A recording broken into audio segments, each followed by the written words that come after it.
بسم اللہ الرحمن الرحیم۔ اے چھاؤں چھاؤں شخص تیری عمر ہو دراز۔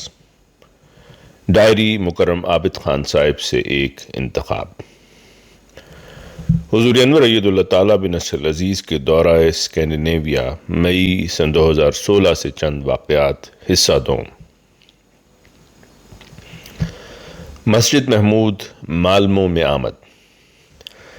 10 مئی سن 2016 کو حضور انور کی سویڈن تشریف آوری ہوئی، جس سے قبل حضور نے 6 روز ڈنمارک کا نہایت بابرکت دورہ فرمایا۔ حضور انور کی مالمو میں نئی تعمیر شدہ خوبصورت مسجد محمود میں آمد ہوئی۔ کئی انٹرویوز کا انعقاد۔ اگلے روز 11 مئی سن 2016 کو مقامی جماعت نے حضور انور کے 4 میڈیا انٹرویوز کے انعقاد کا پروگرام رکھا تھا۔ یوں تقریباً 2 گھنٹے تک مستقل حضور انور نے بالترتیب سویڈش نیشنل ٹی وی، دا سکینسکا ڈیگبلاڈیٹ نیوز پیپر، دا سیڈسوینسکن نیوز پیپر اور سویڈش نیشنل ریڈیو کے نمائندگان کو انٹرویو دیا۔ حضور انور کا حوصلہ۔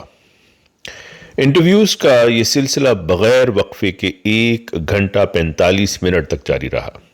دفتر میں بہت زیادہ گرمی تھی اور یوں کچھ ہی دیر کے بعد میں نے محسوس کیا کہ مجھے پسینہ آ رہا ہے اور سر میں درد بھی ہے۔ مجھے خیال آیا کہ اگر میری یہ حالت ہے تو حضور انور کے لیے تو اور بھی زیادہ تکلیف دہ صورتحال ہوگی، کیونکہ آپ بغیر کسی تعطل کے پوچھے جانے والے سوالات کے جوابات عنایت فرما رہے ہیں۔ چنانچہ انٹرویو کے ختم ہونے پر میں نے حضور انور کی خدمت میں حاضر ہوا اور آپ کو پانی کا گلاس پیش کیا، جس میں سے آپ نے چند گھونٹ نوش فرمائے۔ باوجود گرمی اور یکے بعد دیگرے 4 انٹرویوز ہونے کے، حضور انور نے کسی قسم کی پریشانی یا تکلیف یا تھکاوٹ کا اظہار نہ فرمایا، جبکہ ہم میں سے اکثر کی ہمت جواب دے رہی تھی۔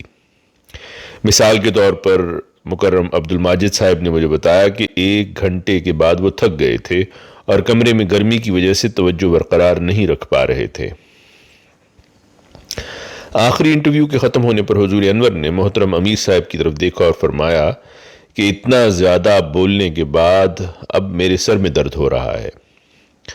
بعد ازاں ماجد صاحب اور خاکسار نے مقامی جماعت کو سمجھایا کہ بہتر تھا کہ اس صبح صرف 2 انٹرویوز رکھے جاتے اور باقی 2 انٹرویوز کسی اور دن رکھ لیے جاتے۔ اگر مجھے پہلے سے پروگرام کے متعلق علم ہوتا تو میں ضرور مقامی جماعت کو اس کے متعلق اس حوالے سے مشورہ دیتا۔ بعد ازاں خاکسار نے حضور انور اید اللہ تعالیٰ بن نصر العزیز سے عرض کیا کہ ہم نے انتظامیہ کو بتایا ہے کہ بہتر تھا کہ یہ انٹرویوز 2 الگ الگ وقت میں رکھ لیے جاتے، جس سے حضور انور نے اتفاق فرمایا۔ مخلص سٹاف ممبران۔ ایک چیز جو خاکسار نے حالیہ اور سابقہ دورہ جات کے دوران مشاہدہ کی ہے، وہ حضور انور کے سیکیورٹی سٹاف کی سادگی ہے۔ خاص طور پر سیکیورٹی سٹاف میں سے بڑی عمر کے ممبران کی شخصیت میں یہ خصوصیت موجود تھی۔ اس کی وجہ اتنی حیران کن نہیں، کیونکہ وہ گزشتہ کئی سالوں سے حضرت خلیفۃ المسیح کی خدمت پر مامور ہیں اور ان کے تربیت یافتہ ہیں۔ اس دورہ کے دوران میں بھی میں نے ایسی سادگی کی کئی مثالیں دیکھیں۔ مثال کے طور پر مالمو میں اس عمارت میں جہاں سیکیورٹی سٹاف رہائش پذیر تھا، 24 گھنٹے سے زیادہ وقت تک گرم پانی کا کوئی انتظام نہ تھا۔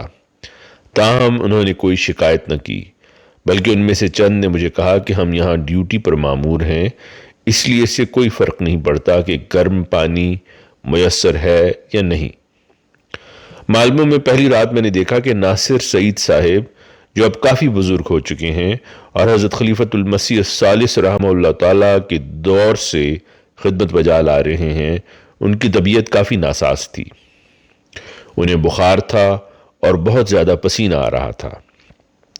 ان کی عمر اور ماضی میں صحت کی خرابی کے مسائل کے باعث مجھے ان کی فکر ہو رہی تھی۔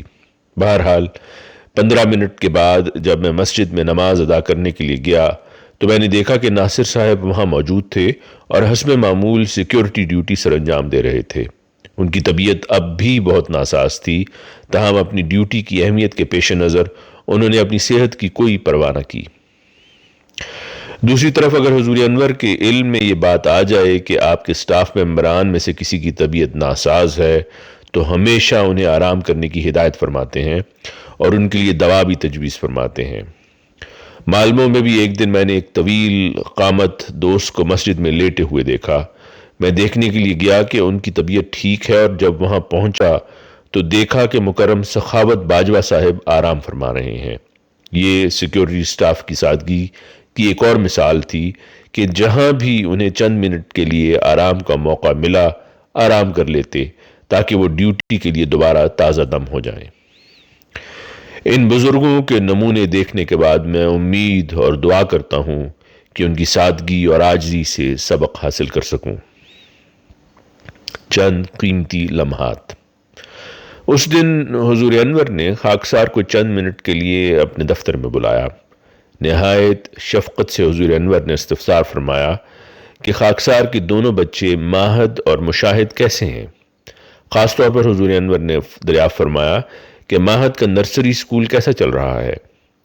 اس قدر مصروفیت کے باوجود دورہ کے دوران حضور انور کا ان امور کے متعلق استفسار کرنا آپ کی بے انتہا شفقت پر دلالت کرتا ہے۔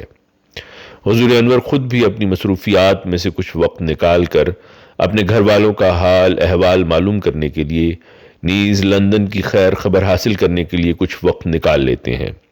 چنانچہ حضور انور نے اپنے گھر والوں کے حال احوال کے متعلق مجھے بتایا، نیز فرمایا کہ اس دن لندن میں بارش ہو رہی تھی۔ بعد ازاں حضور انور نے بتایا کہ ڈنمارک کے دورہ کے دوران حضور نے مسجد اور اس ہوٹل کے علاوہ جہاں استقبالیہ تقریب منعقد ہوئی تھی کسی اور جگہ کا وزٹ نہیں کیا۔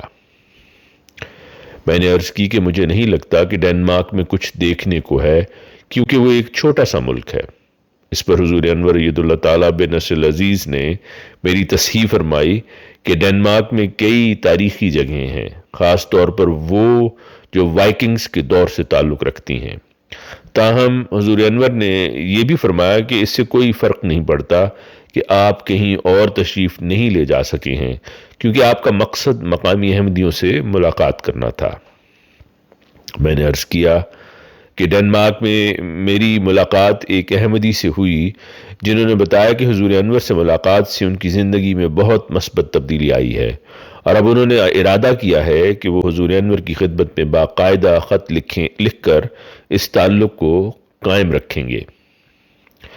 حضور انور نے برجستہ فرمایا کہ انہیں میرا پوسٹل ایڈریس اور فیکس نمبر بھجوا دیں تاکہ پتہ ہو کہ مجھے خط کہاں بھجوانا ہے۔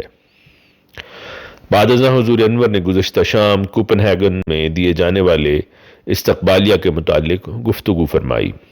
حضور انور نے بتایا کہ حضور نے معمول سے ہٹ کر دھیمی رفتار سے گفتگو فرمائی تھی تاکہ ڈینش لوگوں کو سمجھ آ سکے، کیونکہ انگریزی ان کی مادری زبان نہیں ہے۔ حضور انور نے فرمایا کہ بالعموم حضور کا خطاب 26 سے 27 منٹ کا ہوتا ہے، لیکن دھیمی رفتار سے بولنے کی وجہ سے یہ خطاب 32 منٹ میں مکمل ہوا۔ لوگوں سے خطاب کرنے کے متعلق حضور انور ید اللہ تعالیٰ بن نصر العزیز نے نہایت خوبصورتی سے فرمایا کہ ہمیں ہمیشہ لوگوں سے پیار سے بات کرنی چاہیے۔ اگر آپ کو کسی کو کوئی ہدایت دینی ہو یا رہنمائی کرنی ہو تو وہ بھی پیار سے ہونی چاہیے۔ قرآن میں اسی بات کا حکم ہے۔ حضور انور نے فرمایا کہ یہی وجہ ہے کہ اکثر لوگ آپ کو کہتے ہیں کہ اگرچہ آپ کے الفاظ سٹرونگ تھے مگر نہایت نرمی اور محبت کے لہجے سے ادا ہوئے تھے۔ یہ سننے پر میں نے عرض کی کہ میں اس تجزیہ سے بکلی متفق ہوں، کیونکہ حضور انور اپنی دو ٹوک بات کو ایسے رنگ میں پیش فرماتے ہیں جس سے کسی کے جذبات مجروح نہ ہوں یا انہیں تکلیف محسوس نہ ہو۔ میں نے حضور انور ید اللہ کے گزشتہ روز ہونے والے انٹرویوز کے بارے میں عرض کی کہ کس طرح ہر صحافی کی توجہ ہاتھ ملانے پر تھی، اور وہ اس کو سب سے بڑی صنفی غیر مساوات خیال کر رہے تھے اور دیگر اہم امور کو پس پش ڈال رہے تھے، مثلاً یہ کہ ایک ہی جیسی ملازمت پر سویڈن اور دیگر ممالک میں عورتوں کو مردوں کے مقابل پر کم معاوضہ دیا جاتا ہے۔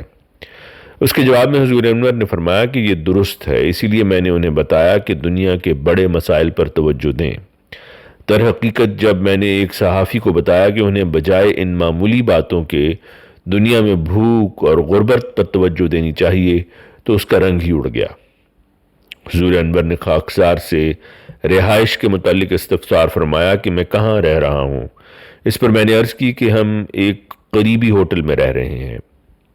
آپ نے فرمایا کہ وہ کتنا دور ہے اور یہ بھی کہ کیا ہم فجر کی نماز میں شامل ہو گئے تھے؟ میں نے عرض کی کہ ہوٹل 10 سے 15 منٹ کے فاصلے پر ہے اور شکر ہے کہ ہم فجر پر شامل ہو گئے تھے۔ ہمیں ہوٹل سے صبح 3:50 پر نکلنا پڑا، جس سے ہم بروقت مسجد پہنچ گئے تھے۔ میں نے بتایا کہ سویڈن کے امیر صاحب اور کاشف ورک صاحب جو ایک نوجوان مبلغ ہیں نے مجھے بتایا ہے کہ ایک اور صحافی حضور انور سے جمعہ کو ملنا چاہتے ہیں۔ حضور انور نے فرمایا کہ ٹھیک ہے، وہ صحافی جمعہ کے بعد ملاقات اور انٹرویو کے لیے آ سکتا ہے۔ پھر حضور انور نے فرمایا کہ نماز کا وقت ہو چکا ہے اور آپ اپنے دفتر سے باہر تشریف لا کر مسجد کی طرف تشریف لے گئے اور میں آپ کے پیچھے پیچھے مسجد میں داخل ہو گیا۔ مترجم ابو سلطان صاحب، معاونت مظفرہ ثروت صاحبہ، آواز مرزا عمران احسن۔